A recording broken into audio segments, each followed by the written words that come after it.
My father was, he's on the left here, my father was officer of the General Staff of the Soviet Army. He was inspector of land forces, Soviet troops stationed in countries like Mongolia, Cuba, East European countries. This is the picture taken at the entrance of my Institute of Oriental Languages. It's a part of Moscow State University. As every Soviet student, I was, quote-unquote, volunteering for harvesting grain in Kazakhstan. By the end of my training in school, I was recruited by the KGB. This picture was taken on that day, and you can see again how happy it feels to be recruited by the KGB. Pay special attention to number of bottles on the table. One of my functions was to keep foreign guests permanently intoxicated the moment they land at Moscow airport. In 1967, the KGB attached me to this magazine, Look magazine. A group of 12 people arrived to USSR from United States to cover the 50th anniversary of October Socialist Revolution in my country. From the first page to the last page, it was a package of lies.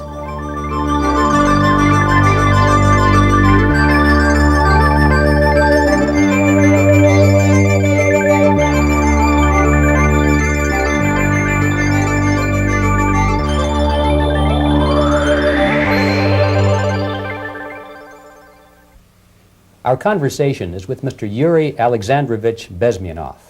Mr. Bezmenov was born in 1939 in a suburb of Moscow. He was the son of a high-ranking Soviet Army officer. He was educated in the elite schools inside the Soviet Union and became an expert in Indian culture and Indian languages. He had an outstanding career with Novosti, which was the, and still is, I should say, the press arm or the press agency of the Soviet Union. It turns out that this is also a front for the KGB.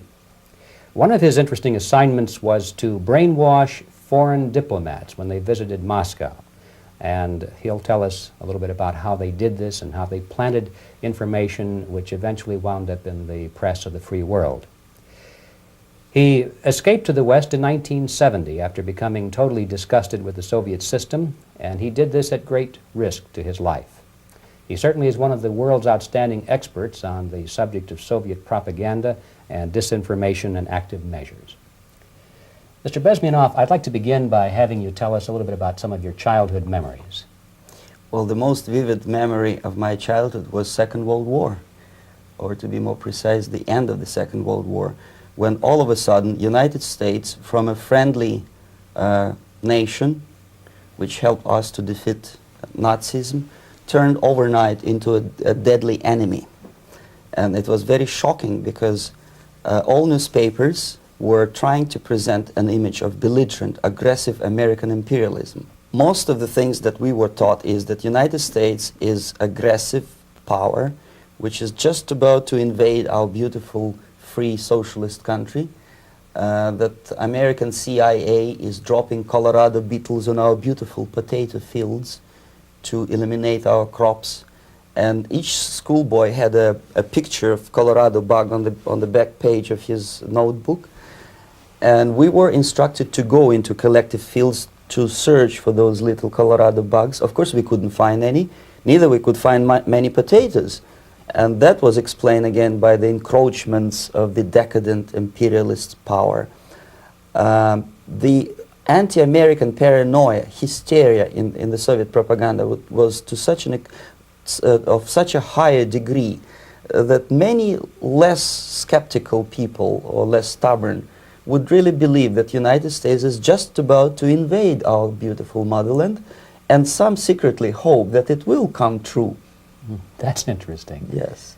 Well, getting back to life inside the Soviet Union or inside communist countries in general, in this country, at the university level primarily, we read and hear that the Soviet system is different from ours, but not that different, and that there is a convergence developing between all of the systems of the world, and that really it doesn't make an awful lot of difference what system you live under, because you have corruption and dishonesty and tyranny and all that sort of thing. From your personal experience, what is the difference between life under communism and life in the United States? Well, life is obviously very much different for simple reason that the Soviet Union is a state capitalist economically. It's a state capitalism where an individual has absolutely no rights, no value, his life is nothing, it's just like an insect. He is disposable, whereby in the United States even the worst criminal is treated as a human being, he has a fair trial, and some of them capitalize on their crimes. They publish their memoirs in their prisons and get handsomely paid by your crazy publishers. The differences, of course, in the daily life are very various, depending on whom we are talking about. In my own private life, I never suffered from communism simply because I was brought up in a family of high-ranking military officer. Most of the doors were open for me. Most of my expenses were paid by the government, and I never had any troubles with the authorities or with the police.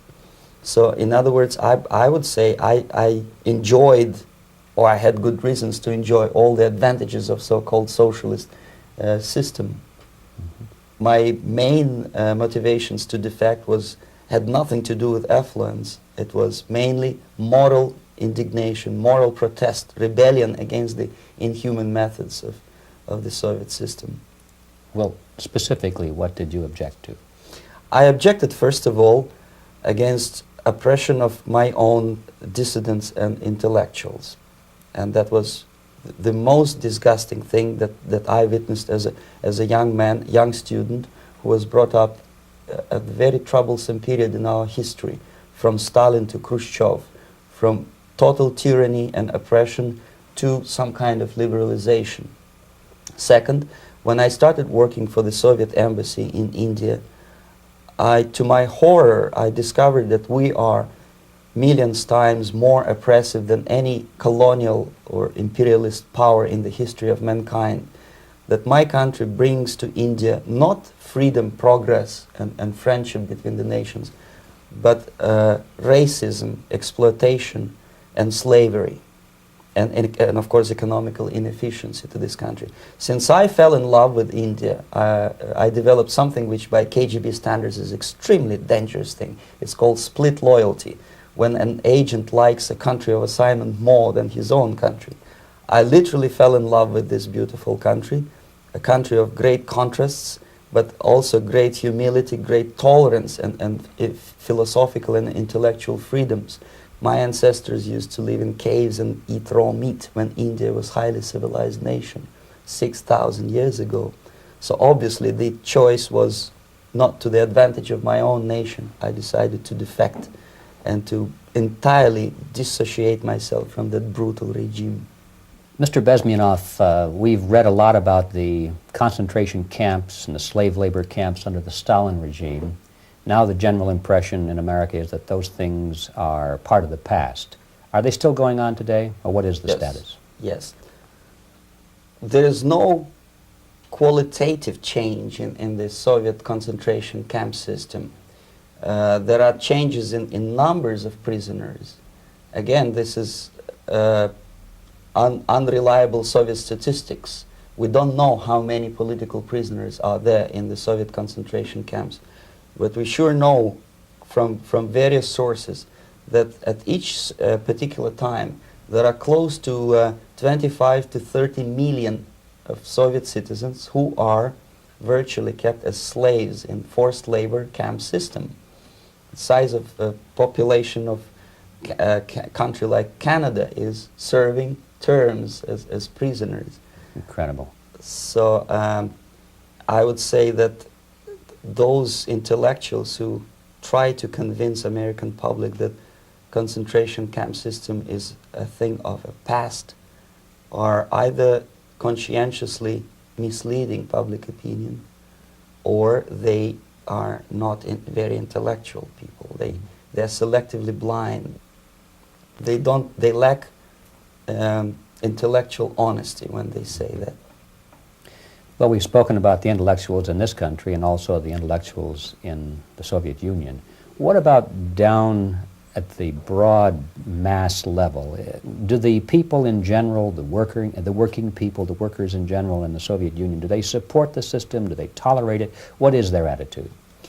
Well, average Soviet citizen, if there is such an animal, of course, does not like the system because it hurts, it kills.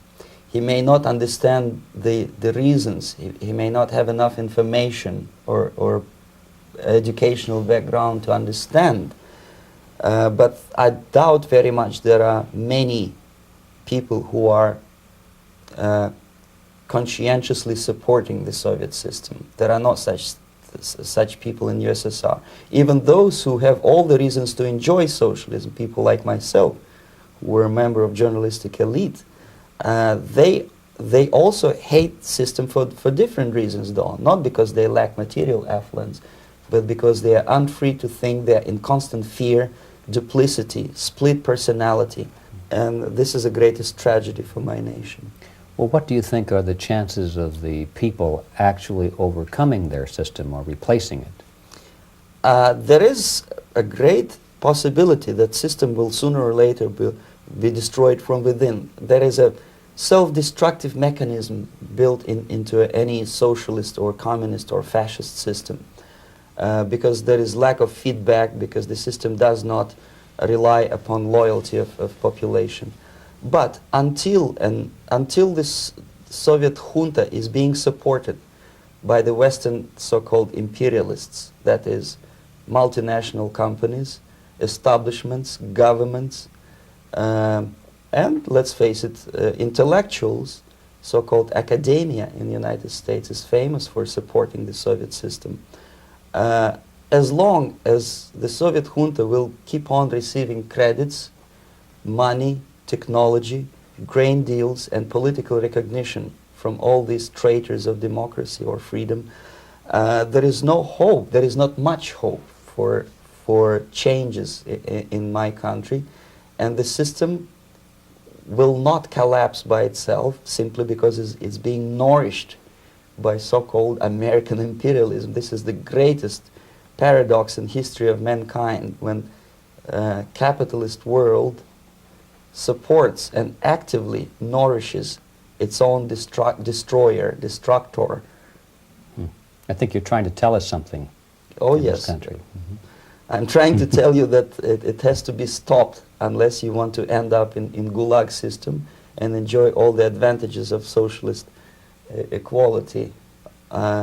Working for free, catching fleas on your body, sleeping on the planks of plywood in Alaska this time, I guess. Mm-hmm. That's where Americans will belong, unless they will wake up, of course, and force their government to stop aiding Soviet fascism. Mm-hmm. Well, you told us a moment ago why you left the system. I'd like to hear the details of how you did it. It must have been a very dangerous thing. It was not so dangerous, it was crazy. First of all, because defecting in India is virtually impossible, thanks to very strong pressure from the Soviet government. Excuse me, you were in India on assignment at that time? Yes, I was working for the Soviet embassy in New Delhi as a press officer. Mm-hmm. And defecting for a Soviet diplomat is next to impossible. It's a suicide, as I said, because a great friend Indira Gandhi pushed a law through parliament which says, and I quote, "No defector from any country has a right of political asylum in any embassy on the territory of Indian Republic," which is a masterpiece of hypocrisy. No other defector but the Soviet one needs a political asylum. So knowing that perfectly well, I planned a craziest possible way to defect. I studied counterculture in India. There were thousands of young American boys and girls with no shoes, long hair, smoking hash and marijuana, studying sometimes Indian philosophy, sometimes simply pretending that they study. And they greatly annoyed Indian police, and they were laughing stock of Indians because obviously they were good-for-nothing students. I studied carefully where they congregate, what routes they travel, what language they speak, what do they smoke. And one day I simply joined a group of hippies to avoid detection of Indian police. I was dressed as a typical hippie with blue jeans, long camise shirts with all kind of nice decorations like beads, long hairs, I bought a wig because for several weeks I had to turn myself from a conservative Soviet diplomat into a very progressive American hippie. And that was the only way that I could avoid detection. It was very interesting experience, but it was necessary because from my own knowledge as a member of Soviet embassy staff, I knew that there were many cases when Soviet defectors were betrayed by Indian police, and also some Western embassies played a very dirty role in betraying the Soviet defectors. According to our information, they were some, I wouldn't call them double agents, but simply amoral people working for this for the United States embassy, and confining in people like this would be a suicide. So I had to be extremely careful. I could not trust anyone, and that was the reason for such a crazy way to defect. Well, had you been caught in the act of trying to get out, what would have happened to you? Oh, most likely I would end up in concentration camp, or depending on the situation and on the whim of some bureaucrat in KGB, maybe even executed. This is normal practice, quietly, of course, not publicly. But that would be the end of my defection, of course. Well, when did you finally make it to the United States?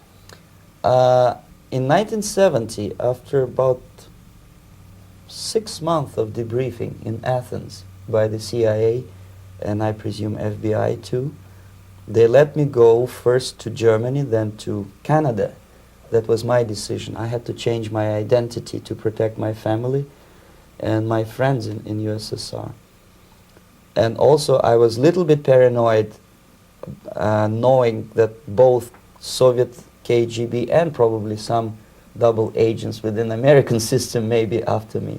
So I wanted to settle down as far away as possible. I requested CIA to give me some kind of new identity and just let me go on my own. And I settled in Canada. I was a student. I changed many professions, from farm help and laundry truck driver to language instructor and broadcaster for Canadian Broadcasting Corporations in Montreal. Well, have you had any threats on your life or any Yes. unpleasant? In about 5 years, KGB eventually discovered that I am working for Canadian Broadcasting.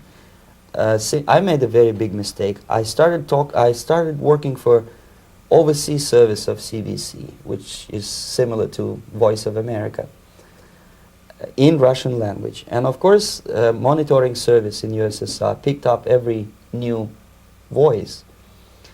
Every new announcer they would make it a point to discover who he is. And in 5 years, sure enough, slowly but surely, they discovered that I am not Thomas Schumann, that I am Yuri Alexandrovich Bezmenov, and that I am working for Canadian Broadcasting, and undermining beautiful détente between Canada and USSR. And the Soviet ambassador Alexander Yakovlev made it his personal effort to discredit me. He complained to Pierre Trudeau, who is known to be a little bit soft on socialism. And the management of CBC behaved in a very strange, cowardly way, unbecoming to representatives of an independent country like Canada. They listened to every suggestion that Soviet ambassador gave, and they started shameful investigation, analyzing content of my broadcasts to USSR. And sure enough, they discovered that some of my statements were probably would be offending to the Soviet Politburo. So I had to leave my job. And of course, subtle intimidations. They would say something like, please cross the street carefully because, you know, traffic is very heavy in Quebec. And fortunately, I know about the psychology and the logic of activity of the KGB, and I never allowed myself to be intimidated. This is the worst thing. This is what they expect a person, a defector, to be intimidated. Once they spot that you are scared, they keep on developing that line, And then eventually you either have to give up entirely and work for them, or they neutralize you. They would definitely stop all kind of political activity, which they failed to do in my case, because I was stubbornly working for the Canadian Broadcasting. And in response to their intimidations, I said that, look, this is a free country, and I am as free as you are. And I also can drive very fast. And gun control is not yet established in Canada, so I had a couple of good shotguns in my basement. So welcome to visit me someday with your Kalashnikovs machine guns. So obviously it didn't work. Intimidation didn't work. So they tried different approach, as I described. They approached on the highest level, on the level of Canadian bureaucracy. And at that level they were on successful. that level they were successful. On individual level they failed flat. Mr. Bezmenov has brought a series of slides with him that he has taken from the Soviet Union, and I think this is a good time to take a look at the slides. Yes. Now, the viewers will be able to see these slides as we talk about them. Yes, this is a collection of slides which are, some of them are snapshots from my family album, some of them are documents which I smuggled from the Soviet embassy, and some are reproductions from local mass media. I usually show them to establish my credibility as a defector. This is a picture of my native town, Mytishi, about 20 miles north from Moscow. Characteristically, there is a statue of Comrade Lenin in the central square. This is myself at the age of 7, again, characteristically, under the statue of Comrade Stalin, extending his friendly hand to peoples of the world. At that age, of course, I was still idealistically minded young communist, and I still believe that sooner or later things will go for better. But I realized that the system stinks, that something is fishy, and that ideology is fake, and the propaganda about advanced Soviet agriculture simply didn't meet the criteria of reality. If they talk about abundance of food and there is none in the stores, there must be something wrong. My father was, he is on the left here, my father was officer of the General Staff of the Soviet Army. He was inspector of land forces, Soviet troops stationed in countries like Mongolia, Cuba, East European countries. Were he alive today, most likely he would be inspecting Soviet troops in Nicaragua, Angola, and many other parts of the world. Fortunately, he died and he didn't see the disgrace, because deep inside he was a Russian patriot. He didn't like the idea of expanding Soviet military might, especially in the areas where we were not welcomed at all. Unlike many other military officers, he was reporting directly to the Minister of Defense, bypassing KGB and diplomatic service. In other words, he was a trusted military professional. And my impression that this type of people are much less hawkish and adventuristic than party bureaucrats in Kremlin. When American mass media describes Soviet military as potentially dangerous counterpart for Pentagon, I simply laugh, because I know better. I know that the most dangerous part of the Soviet power structures are not military at all. Most likely, if they come to power in my country, they'll be more sensible negotiators for nuclear disarmament and withdrawal of the Soviet troops from many parts of the world. But if someone from the party structure or the KGB structure were to give the orders for a military they have to obey, they yes, would follow. because they are professional military. But they, you see, the triangle of power and hate in USSR is the party at the top, the party elite, the oligarchy of the party, then the military and the KGB at the bottom. They hate each other, and the most hated triangle, the most hated corner of the triangle is the Communist Party bureaucrats. They are the most adventuristic, senile megalomaniacs. They can start war, I wouldn't be surprised. Not the military. They know what war is. Yes. At least my father did. This is the picture taken at the entrance of my Institute of Oriental Languages. It's a part of Moscow State University. I graduated in 1963. And Now, excuse me, which one were you on? I am on the right. You're on the right. And on the left is my my schoolmate Vadim Smirnov, who later was a apparatchik in the Central Committee of the Soviet Union Communist Party. What is an apparatchik? It's a functionary, something like civil service in British Empire. Someone who is never fired from the service. He stays there internally. He may not be promoted too high, but he's a dependable bureaucrat who will stay forever.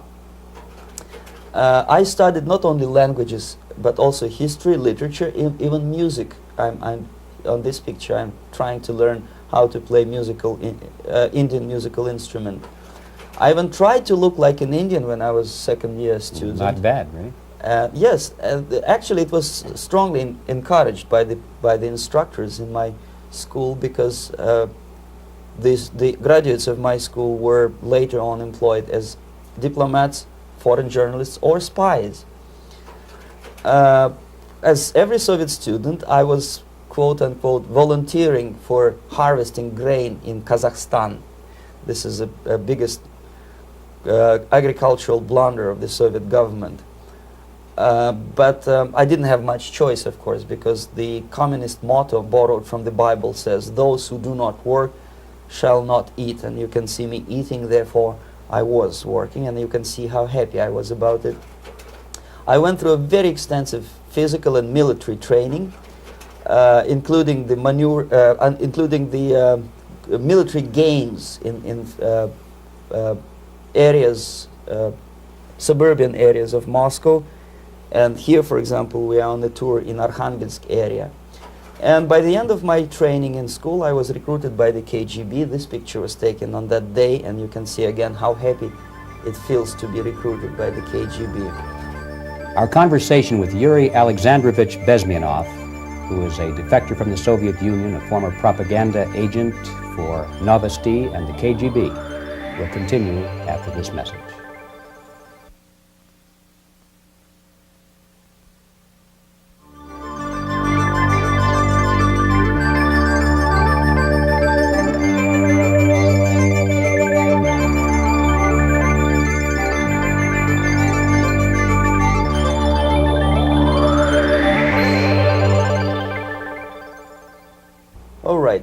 As every student in USSR, I went through very extensive physical and military training and civil defense training too. Unlike in the United States, where civil defense is virtually non-existent, zero. In USSR, every student, whatever his major subject, has to go through very extensive 4-year military and civil defense training. You can see me here with a group of students during one of the war games near Moscow.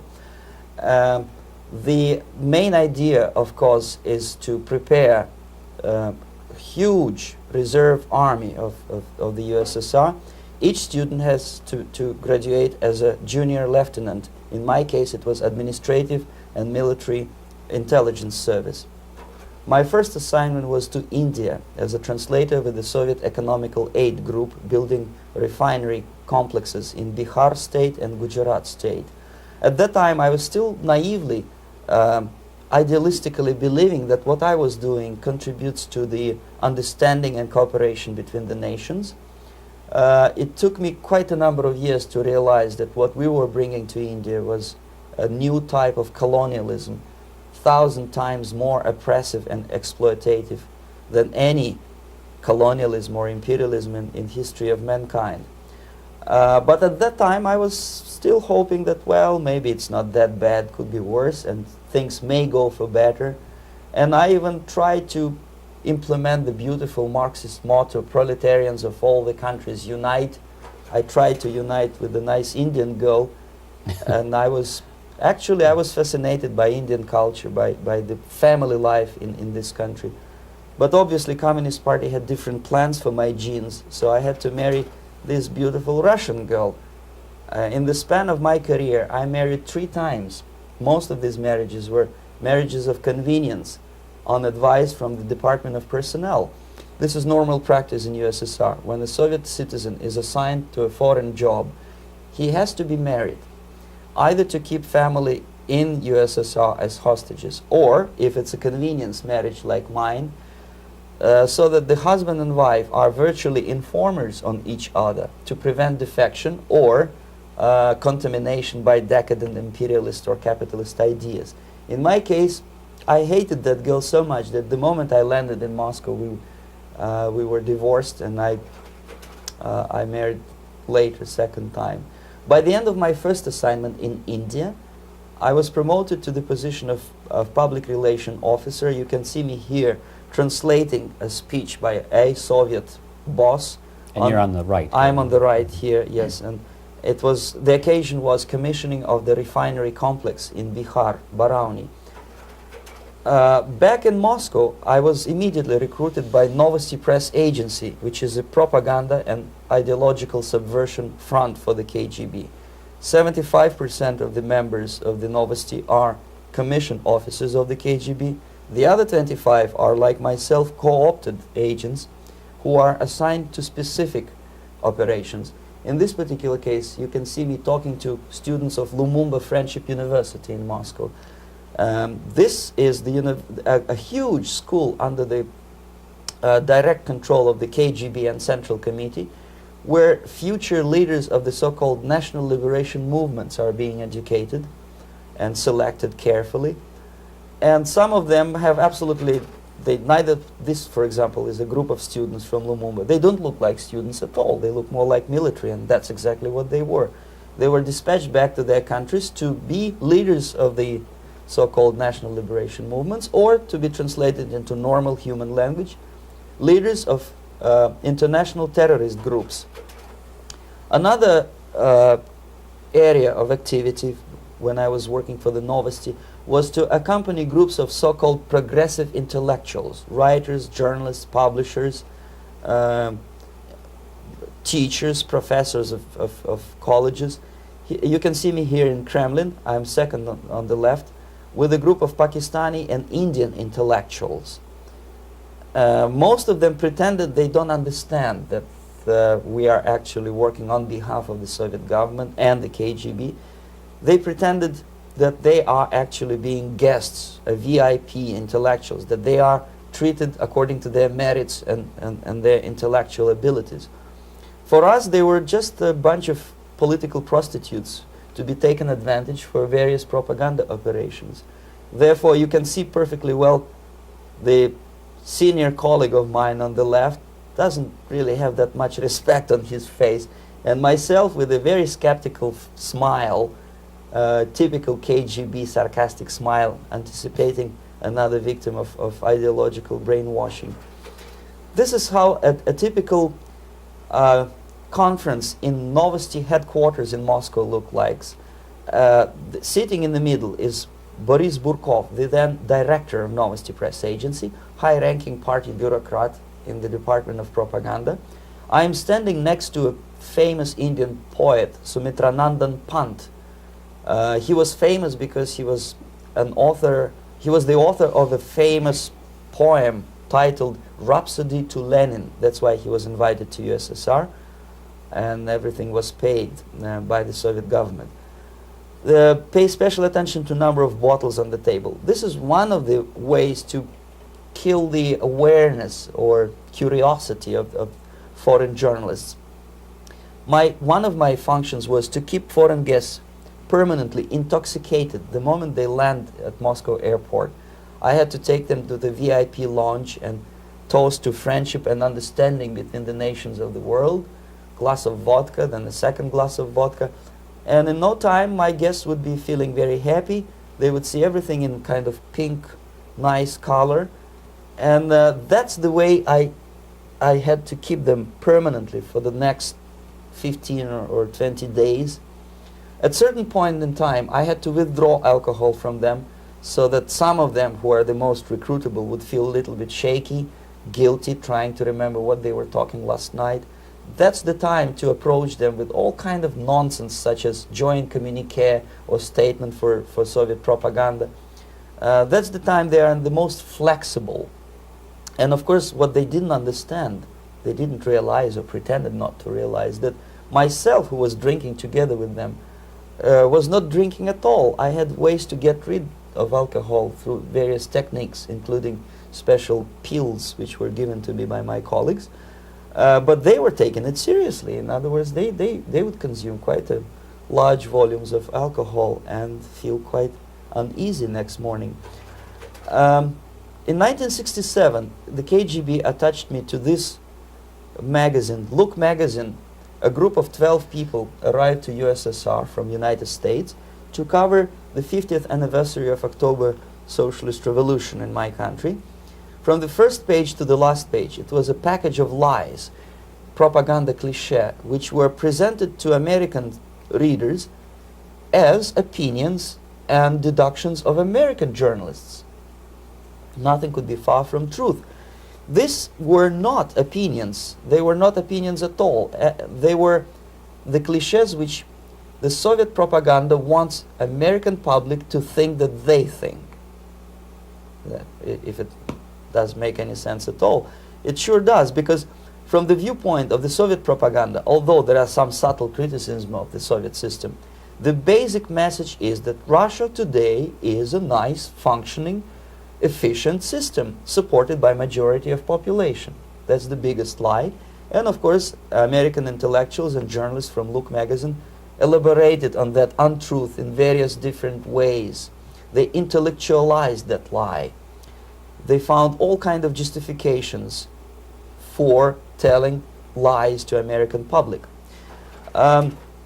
Excuse me, it was partly your job to make sure that they got these ideas and accepted them as their own ideas. Right. Actually, even before they arrived to USSR, and they paid astronomical sum of money for that visit, they were submitted, this Novosti Press Agency developed so-called backgrounders, 20-25 pages of information and opinions which were presented to the journalists even before they bought their tickets to Moscow.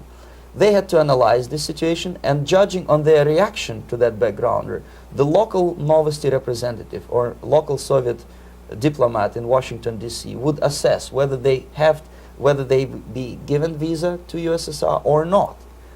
So but they were selected ahead of time. Oh yes, they were pre-selected very carefully, and there is not much chance for honest journalists to arrive to USSR and to stay there for 1 year and to bring this package of lies back home.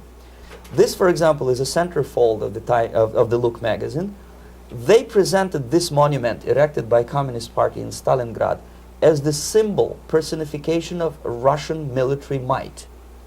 And they said in the article, which is published on the site, that Soviets are very proud of the victory in the Second World War. This is another big myth, a lie. No sensible people would be proud to lose 20 millions of their countrymen in a war which was started by Genosse Hitler and Comrade Stalin and paid by American multinationals. Most of the Soviet citizens look at this type of monuments with disgust and sorrow, because every family lost father, brother, sister, or child in the Second World War. Yet American journalists who were trying to appease, to please their hosts, presented this picture on the centerfold as the symbol and personification of Soviet national, they call it Russian national spirit. And it was greatest misconception and a very tragic misunderstanding. Of course, Look magazine was not distributed in USSR. The main audience was in United States. But I presume that many Americans, millions of Americans who were reading Look magazine at that time, had absolutely wrong idea about the sentiments of my nation, about what the Soviets are proud of and what they hate. This is a group, you see the same lady with the sword in Stalingrad. This is the group of journalists. Myself is in the center with the same devilish smile. And Mr. Philip Harrington is on the extreme left there with his camera. This is the gentleman which was so deaf or so uninterested in what I had to say to him. This is the same picture, a blow-up of the same picture.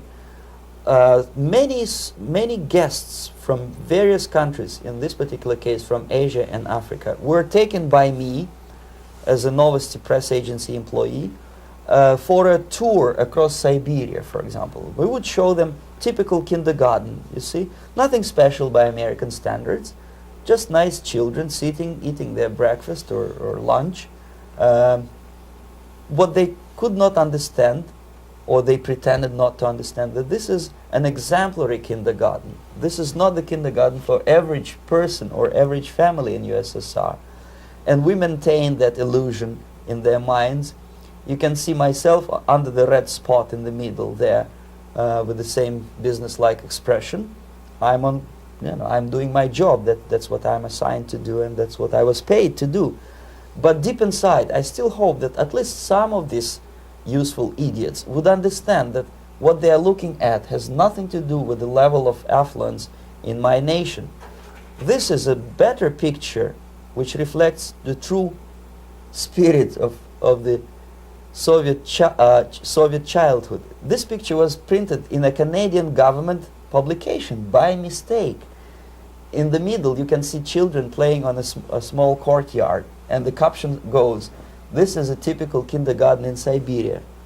What these idiots didn't understand, that it is not kindergarten at all. It is a prison for children of political prisoners.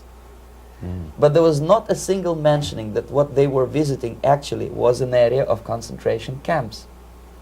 And the job of people like myself to help them to not to notice that they are actually talking to prisoners.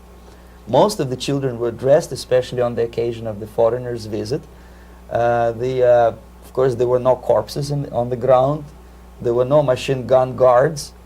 And well, it looks not very pleasant, as you see. It looks dull, but obviously it does not create an impression that this is actually a prison. Well, did any of the journalists have the curiosity to ask about prisons and that kind of thing? Yes. They were in Siberia. This Yes. is what you associate. Yes, some of them asked questions, and naturally we would give them, for the stupid question, we give them stupid answer. No, there are no prisons in Siberia. No, most of the people who you see are free citizens of USSR. They are very happy to be here, and they are contributing to the glory of the socialist system. Some of them pretended that they believe what I was telling them, and most of them, we may discuss it later, what are the motivations of these people? Why would they stubbornly bring lies to their own population through their own mass media? I have various answers to this. There is not a single explanation. It's a complex of explanations. It's fear, pure biological fear. They understand that they are on the territory of an enemy state, a police state. And just to save their rotten skins and their miserable jobs, their affluence back home, they would prefer to tell a lie than to ask truthful questions and report truthful information. Second, most of these schmucks were afraid to lose their jobs, because obviously if you tell truth about my country, you will not last long as a correspondent of New York Times or Los Angeles Times. They will fire you. What kind of correspondent are you? You obviously cannot find common language with Russians if they kick you out in 24 hours. So just by trying to be conformist to their own editorial bosses, they tried not to offend the sentiments of the Soviet administrators and people like myself. Deep inside, I hope they would insult my or offend my sentiments. Obviously, they preferred not to. Another reason, I refuse to believe it, but obviously there is another reason. Obviously, it's a greed. These people earn a lot of money. When they come back to USA, they claim that they are experts on my country. They write books which sells in million copies, titled like Russians, The Truth About Russia. Most of it is lie about Russia. Yet they claim to be Sovietologists. They play back myth about my country, the propaganda cliches. Yet they stubbornly resist the word of truth. If a person like Solzhenitsyn is either defecting or kicked out of USSR, they try all their best to discredit him and to discourage him. I don't have much chance to appear on national network with a true story about my country. But a useful idiot like Hendrik Smith or Robert Kaiser, they are big heroes. They come back from USSR. They say, oh, we were talking to dissidents in Russia. Big deal. Soviet dissidents are chasing American correspondents in the streets, and they are cowardly escaping from these contacts. For some strange reason, if you want to know more about Spain, you refer to Spanish writers. If you want to learn more about French, you read French writers. Even about Antarctica, I bet you would read Penguins. Only about the Soviet Union, for some strange reason, you read Hendricks and Schmendricks and all kind of Kissingers, because they claim that they know more about my country. They know nothing, or next to nothing, or they pretend that they know more than they actually do. I would say they are dishonest people who lack integrity and common sense and intellectual honesty. They bring back all kind of stories like that. A kindergarten in Siberia. Omitting the most important fact, it's a prison for children of political prisoners. Another greatest example of monumental idiocy of American politicians. Edward Kennedy was in Moscow, and he thought that he is a popular, charismatic American politician who is easygoing, who can smile, dance at the wedding in Russian Palace of Marriages. What he did not understand, or maybe he pretended not to understand, that actually he was being taken for a ride. This is a staged wedding, especially to impress foreign media, or useful idiots like Ed Kennedy. Most of the guests there, they had security clearance, and they were instructed what to say to foreigners. This is exactly what I was doing. You can see me in the same damn wedding palace in Moscow where Ed Kennedy was dancing here. You see, smiling. He thinks he's very smart. From the viewpoint of Russian citizens who observe this idiocy, he's narrow-minded, egocentrical idiot who tries to earn his own popularity through participation in propaganda farces like this. Here you can see myself. On the right, again, exemplary Soviet bride. On the left, 3 journalists from various countries, Asia, Africa, and Latin America. Obviously, they enjoying the situation. They will go back home and write the reports. We were present on a regular Soviet wedding. They were not present on a regular Soviet wedding. They were present, they were part of a farce, of a circus performance. Another thing which I had to sometimes risking my life to explain to foreigners. Time magazine, for example, is very critical of South African racist regime. The whole article was dedicated to the shameful internal passport system where blacks are not allowing to live with whites. For some strange reason, for the last 14 years since my defection, nobody wanted to pay attention to my passport. This is my passport. It also shows my nationality, and it has a police rubber stamp, which is called propiska in Russian language, which assigns me to a certain area of residence. I cannot leave that area, same way as this black man cannot leave the area in South Africa. Yet we call South African government racist regime. Not a single Jane Schmonda or Fonda is brave enough, courageous enough to come to media and say, look, this is what happens in USSR. I send a copy of my passport to many American liberals and civil rights defenders and all the other useful idiots. They never bothered to answer me back. This shows what kind of integrity, what kind of honesty these people are. They're a bunch of hypocrites because they don't want to recognize a good example of racism in my country. This is the first stage of befriending a professor. You can see myself on the left with the same James Bond smile. On the right is my KGB supervisor, Comrade Leonid Mitrokhin, and in the middle a professor of political science in Delhi University. The next stage would be to invite him to a gathering of Indo-Soviet Friendship Society. There he is sitting next to his wife before he is being sent to USSR for free trip. Everything is paid by the Soviet government. He was made to believe that he is invited to USSR because he is a talented, sober-thinking intellectual. Absolutely false. He is invited because he is a useful idiot, because he would agree and subscribe to most of the Soviet propaganda cliché. And when he is coming back to his own country, he is going for years and years to teach the beauties of Soviet socialism to newer and newer generations of his students, thus promoting the Soviet propaganda line. The KGB was even curious about this gentleman. It may look innocent. Maharishi Mahesh Yogi, a great spiritual leader, or maybe a great charlatan and crook, depending on from which side you're looking at him. Beatles were trained at his ashram in Hardwar in India how to meditate. Mia Farrow and other useful idiots from Hollywood visited his school, and they returned back to United States absolutely zonked out of their minds with marijuana, hashish, and crazy ideas of meditation. To meditate, in other words, to isolate oneself from the current social and political issues of your own country. To get into your own bubble, to forget about troubles of the world. Obviously, KGB was very fascinated with such a beautiful school, such a brainwashing center for stupid Americans. I was dispatched by the KGB to check what kind of VIP Americans attend this school. That's you on the left. Yes, there. I'm on the left. I was trying to get enrolled in that school. Unfortunately, the Maharishi Mahesh Yogi asked too much. He wanted $500 American for enrollment. But my function was not actually to get enrolled in the school. My function was to discover what kind of people from United States attend this school.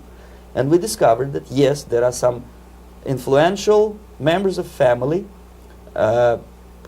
public opinion makers of United States, who come back with the crazy stories about Indian philosophy. Indians themselves look upon them as idiots, useful idiots. To say nothing about KGB, who looked at them as extremely naive, misguided people. Obviously, a VIP, say a wife of a congressman, or a prominent Hollywood personality, after being trained in that school, is much more instrumental in the hands of manipulators of public opinion and KGB than a normal person who understands, who looks through this type of fake religious training. Why would they be more susceptible to manipulation? I just mentioned that because you see, a person who is too much involved in introspective meditation. You see, if you carefully look what Maharishi Mahesh Yogi is teaching to Americans, is that most of the problems, most of the burning issues of today can be solved simply by meditating. Don't rock the boat. Don't get involved. Just sit down, look at your navel and meditate. And the things, due to some strange logic, due to cosmic vibration, will settle down by themselves. This is exactly what the KGB and Marxist-Leninist propaganda wants from Americans, to distract their opinion, attention, and mental energy from real issues of United States into a non-issues, into a non-world, non-existent harmony.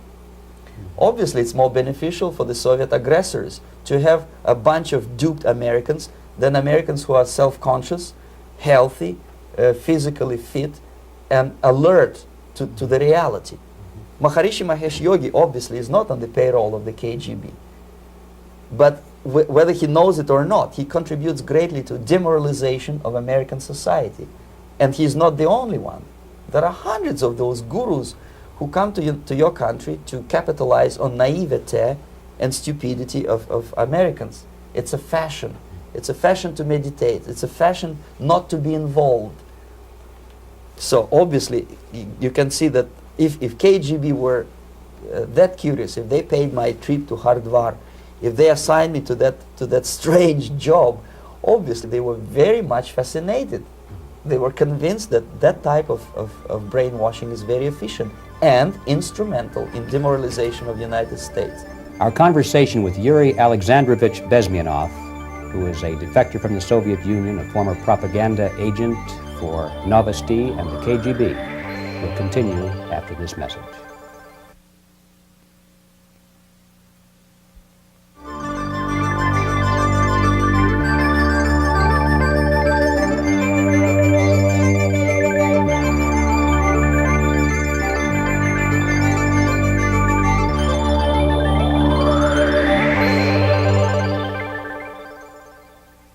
This picture shows the part of the building of USSR embassy, and my supervisors. On the left is Comrade Mehdi, an Indian communist, and on the right, Comrade Mitrokhin, my supervisors in the secret department of research and counter-propaganda.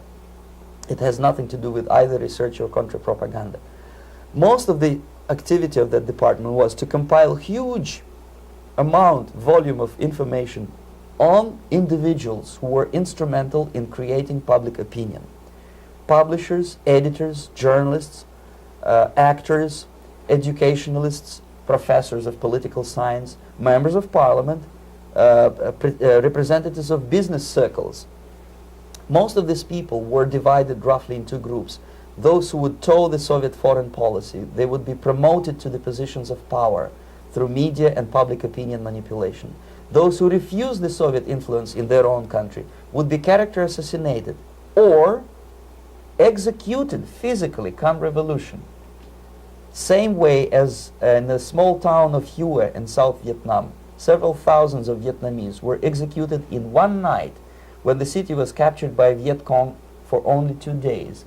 And American CIA could never figure out how could possibly communists know each individual where he lives, where to get him, and would be arrested in one night, basically in some 4 hours before dawn, put on a van, taken out of the city limits and shot. The answer is very simple. Long before communists occupied the city, there was extensive network of informers, local Vietnamese citizens, who knew absolutely everything about people who are instrumental in public opinion, including barbers and taxi drivers. Everyone who was sympathetic to the United States was executed.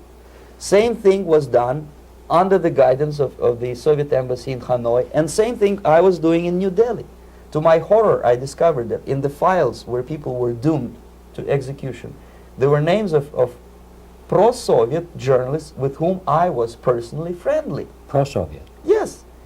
They were idealistically minded leftists who made several visits to USSR, and yet the KGB decided that come revolution or drastic changes in political structure of India, they will have to go. Why is that? Because they know too much. Simply because, you see, the useful idiots, the leftists who are idealistically believing in the beauty of Soviet socialist or communist or whatever system, when they get disillusioned, they become the worst enemies. That's why my KGB instructors specifically made a point, never bother with leftists. Forget about these political prostitutes. Aim higher. This was my instruction. Try to get into large circulation, established conservative media. Rich, filthy rich movie makers, intellectuals, so-called academic circles.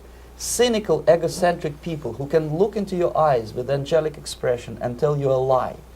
These are the most recruitable people, people who lack moral principles, who are either too greedy or too suffer from self-importance. They feel that they matter a lot. These are the people who KGB wanted very much to recruit. But to eliminate the others, to execute the others, don't they serve some purpose? Wouldn't they be the ones they rely on? They serve purpose only at the stage of destabilization of a nation. For example, your leftists in United States, all these professors and all these beautiful civil rights defenders, they are instrumental in the process of the subversion only to destabilize the nation. When their job is completed, they are not needed anymore. They know too much. Some of them, when they get disillusioned, when they see that Marxist-Leninists come to power, obviously they get offended. They think that they will come to power. That will never happen, of course. They will be lined up against the wall and shot. But they may turn into the most bitter enemies of Marxist-Leninists when they come to power. And that's what happened in Nicaragua. You remember most of these former Marxist-Leninists were either put to prison or one of them split, and now he's working against Sandinistas. It happened in Grenada when Maurice Bishop was already a Marxist. He was executed by a new Marxist who was more Marxist than this Marxist. Same happened in Afghanistan when first there was Taraki, he was killed by Amin, then Amin was killed by Babrak Karmal with the help of KGB. Same happened in Bangladesh when Mujibur Rahman, very pro-Soviet leftist, was assassinated by his own Marxist-Leninist military comrades. It's the same pattern everywhere. The moment they serve their purpose, all the useful idiots are either be executed entirely, all the idealistically minded Marxists, or exiled or put in prisons, like in Cuba. Many former Marxists are in Cuba, in prison. So most of the Indians who were cooperating with the Soviets, especially with our Department of Information of the USSR Embassy, were listed for execution.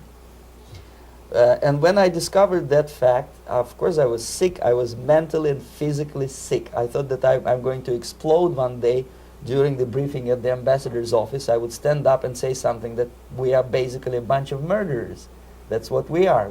It has nothing to do with friendship and understanding between the nation and blah, blah, blah.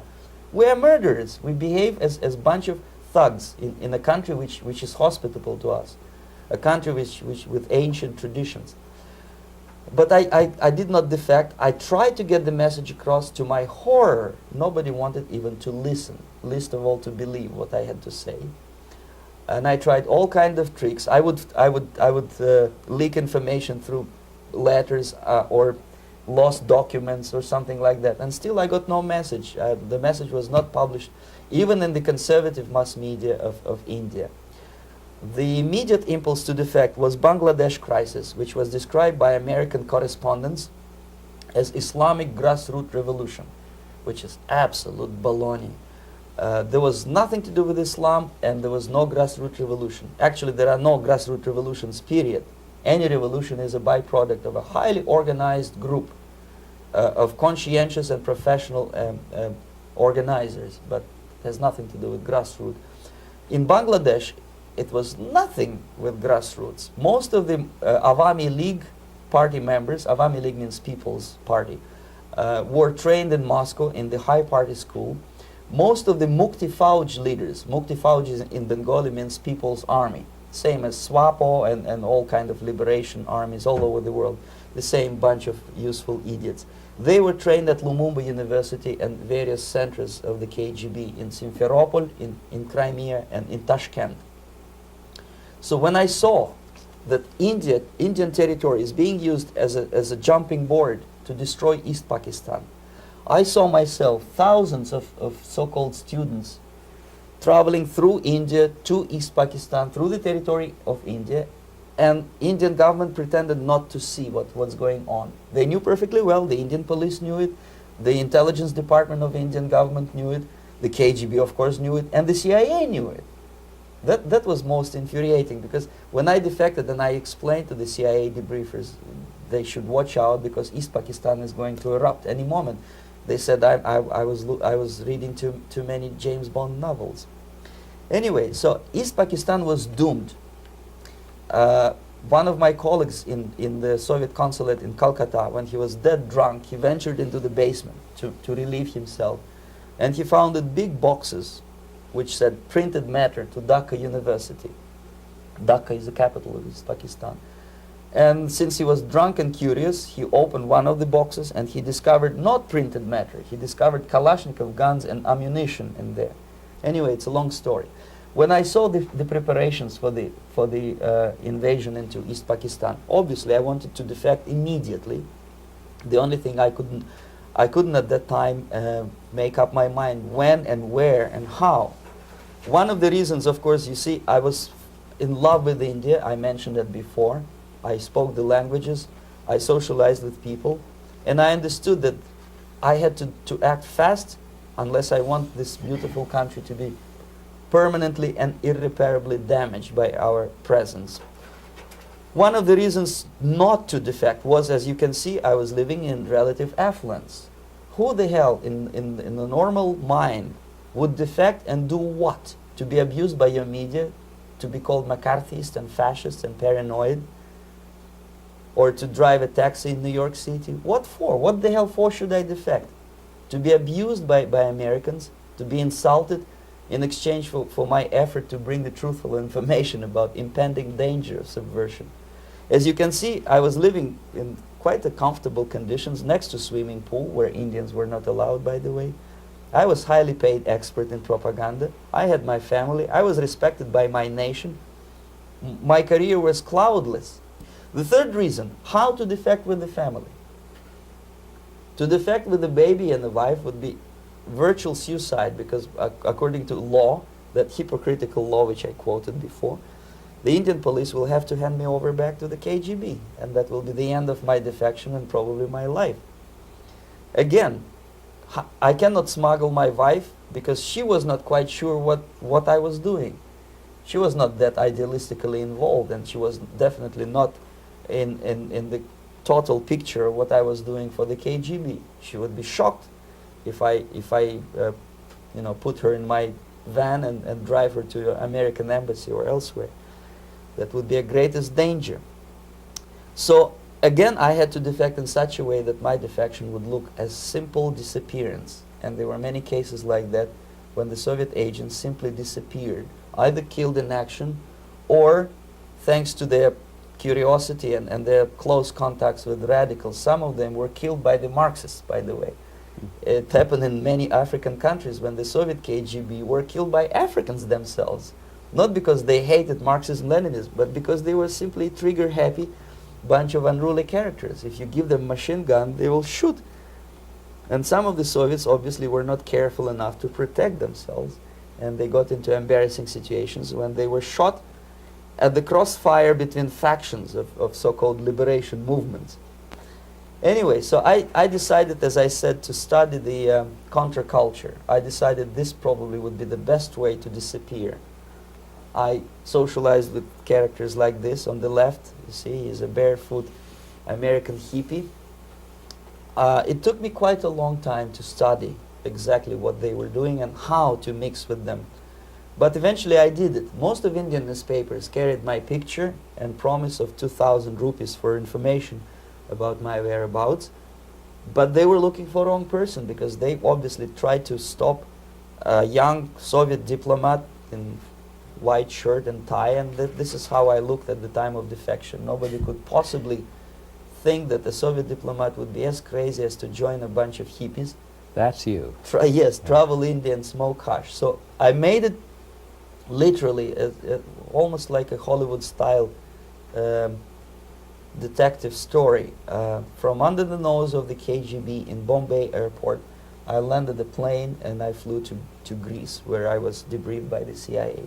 That's basically that's all for my slides. We can turn off the projector, and that's very interesting. Well, you spoke several times before about ideological subversion. That is a phrase that I'm afraid some Americans don't fully understand. When the Soviets use the phrase ideological subversion, what do they mean by it?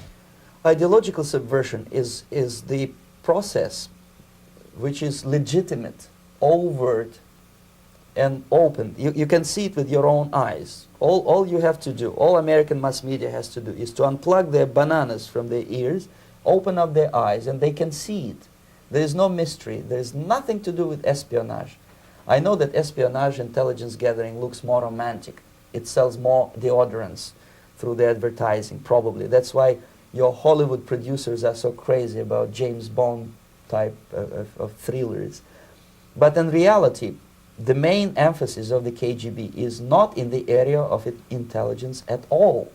According to my opinion and opinion of many defectors of my caliber, only about 15% of time, money, and manpower is spent on espionage as such. The other 85% is a slow process which we call either ideological subversion or active measures, активные мероприятия in the language of the KGB, or psychological warfare. What it basically means is to change the perception of reality of every American to such an extent that despite of the abundance of information, no one is able to come to sensible conclusions in the interests of defending themselves, their families, their community, and their country. It's a great brainwashing process which goes very slow, and it's divided in 4 basic stages. The first one being demoralization. It takes from 15 to 20 years to demoralize a nation. Why that many years? Because this is the minimum number of years which requires to educate one generation of students in the country of your enemy, exposed to the ideology of the enemy. In other words, Marxism-Leninism ideology is being pumped into the soft heads of at least 3 generations of American students without being challenged or counterbalanced by the basic values of Americanism, American patriotism. The result you can see. Most of the people who graduated in the 60s, dropouts or half-baked intellectuals, are now occupying the positions of power in the government, civil service, business, mass media, educational system. You are stuck with them. You cannot get rid of them. They are contaminated. They are programmed to think and react to certain stimuli in a certain pattern. You cannot change their mind, even if you expose them to authentic information, even if you prove that white is white and black is black, you still cannot change the basic perception and the logic of behavior. In other words, these people, the process of demoralization is complete and irreversible. To get rid society of these people, you need another 20 or 15 years to educate a new generation of patriotically minded and common sense people who would be acting in favor and in the interests of the United States society. And yet these people who've been programmed and, as you say, in place and Yes. who are favorable to an opening with the Soviet concept, these are the very people who would be marked for extermination in this country? Most of them, yes. Simply because the psychological shock when they will see in future what the beautiful society of equality and social justice means in practice, obviously they will revolt. They will be very unhappy, frustrated people. And the Marxist-Leninist regime does not tolerate these people. Obviously they will join the links of dissenters, dissidents. Yes. Unlike in present United States, there will be no place for dissent in future Marxist-Leninist America. Here you can get popular like Daniel Ellsberg and filthy rich like Jane Fonda for being dissident, for criticizing your Pentagon. In future, these people will be simply squashed like cockroaches. Nobody is going to pay them nothing for their beautiful, noble ideas of equality. This they don't understand, and it will be a greatest shock for them, of course. The demoralization process in the United States is basically completed already. For the last 25 years. Actually, it's overfulfilled because demoralization now reaches such areas where previously not even Comrade Andropov and all his experts would even dream of such a tremendous success. Most of it is done by Americans to Americans, thanks to lack of moral standards. As I mentioned before, exposure to true information does not matter anymore.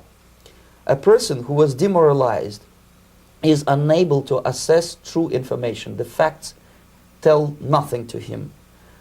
Even if I shower him with information, with authentic proof, with documents, with pictures, even if I take him by force to the Soviet Union and show him concentration camp, he will refuse to believe it until he is going to receive a kick in his fat bottom.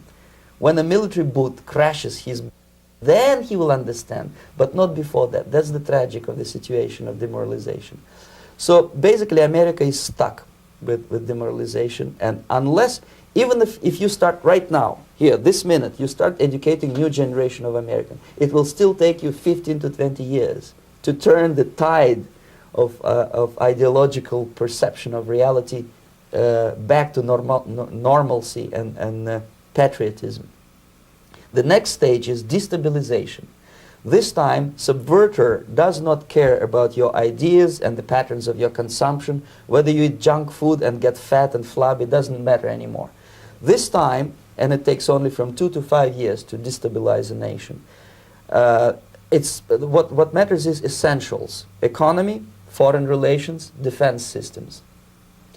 And you can see it quite clearly that in some areas, in such sensitive areas as defense and economy, the influence of Marxist-Leninist ideas in the United States is absolutely fantastic. I could never believe it 14 years ago when I landed in this part of the world that the process will go that fast. The next stage, of course, is crisis. It may take only up to 6 weeks to bring a country to the verge of crisis. You can see it in Central America now. And after crisis, with a violent change of power, structure, and economy, you have so-called the period of normalization. It may last indefinitely. Normalization is a cynical expression borrowed from Soviet propaganda. When the Soviet tanks moved into Czechoslovakia in '68, Comrade Brezhnev said, "Now the situation in brotherly Czechoslovakia is normalized." This is what will happen in the United States if you allow all these schmucks to bring the country to crisis, to promise people all kind of goodies and the paradise on earth, to destabilize your economy, to eliminate the principle of free market competition, and to put a big brother government in Washington, D.C., with benevolent dictators like Walter Mondale, who will promise lots of things, never mind whether the promises are fulfillable or not. He will go to Moscow to kiss the bottoms of new generation of Soviet assassins, never mind. He will create false illusions that the situation is under control. Situation is not under control. Situation is disgustingly out of control. Most of the American politicians, media, and educational system trains another generation of people who think they are living at a peacetime. False. United States is in the state of war, undeclared total war against the basic principles and the foundations of this system. And the initiator of this war is not Comrade Andropov, of course. It's the system. However ridiculous it may sound, the world communist system or the world communist conspiracy, whether I scare some people or not, I don't give a hoot. If you are not scared by now, nothing can scare you. But you don't have to be paranoid about it. What actually happens now, that unlike myself, you have literally several years to live on unless the United States wake up. The time bomb is ticking. With every second, the disaster is coming closer and closer. Unlike myself, you will have nowhere to defect to, unless you want to live in Antarctica with penguins. This is it. This is the last country of freedom and possibility. Okay, so what do we do? What is your recommendation to the American people? Well, the immediate thing that comes to my mind is, of course, there must be a very strong national effort to educate people in the spirit of real patriotism, number one. Number two, to explain them the real danger of socialist, communist, whatever, welfare state, big brother government. If people will fail to grasp the impending danger of that development, nothing ever can help United States. You may kiss goodbye to your freedom, including freedoms to homosexuals, to prison inmate. All this freedom will vanish, evaporate in 5 seconds, including your precious lives. The second thing, the moment at least part of United States population is convinced that the danger is real, they have to force their government. And I'm not talking about sending letters, signing petitions, and all this beautiful, noble activity. I'm talking about forcing United States government to stop aiding communism. Because there is no other problem more burning and urgent than to stop the Soviet military-industrial complex from destroying whatever is left of the free world. And it is very easy to do. No credits, no technology, no money, no political or diplomatic recognition, and of course no such idiocy as grain deals to USSR. The Soviet people, 270 millions of Soviets, will be eternally thankful to you if you stop aiding a bunch of murderers who sit now in Kremlin and whom President Reagan respectfully calls government. They do not govern anything, least of all such complexity as the Soviet economy. So basic, two very simple, maybe two simplistic answers or solutions, but nevertheless they are the only solutions. Educate yourself, understand what's going on around you. You are not living at the time of peace. You are in a state of war. And you have precious little time to save yourself. You don't have much time, especially if you are talking about young generation. There's not much time left for convulsions to the beautiful disco music. Very soon it will go, just overnight. If we are talking about capitalists or wealthy businessmen, I think they are selling the rope on which they will hang very soon. If they don't stop, if they cannot curb their unsettled desire for profit, and if they keep on trading with the monster of the Soviet communism, they are going to hang very soon. And they will pray to be killed, but unfortunately they will be sent to Alaska probably to manage industry of slaves. It's simplistic. I know it sounds unpleasant. I know Americans don't like to listen to things which are unpleasant. But I have defected not to tell you the stories about such idiocy as microfilm, James Bond type espionage. This is garbage. You don't need any espionage anymore. I have come to talk about survival. It's a question of survival of this system. You may ask me, what is it in for me? Survival, obviously, because unlike, as I said, I am now in your boat. If we sing together, we'll sing beautifully together. There is no other place on this planet to defect to.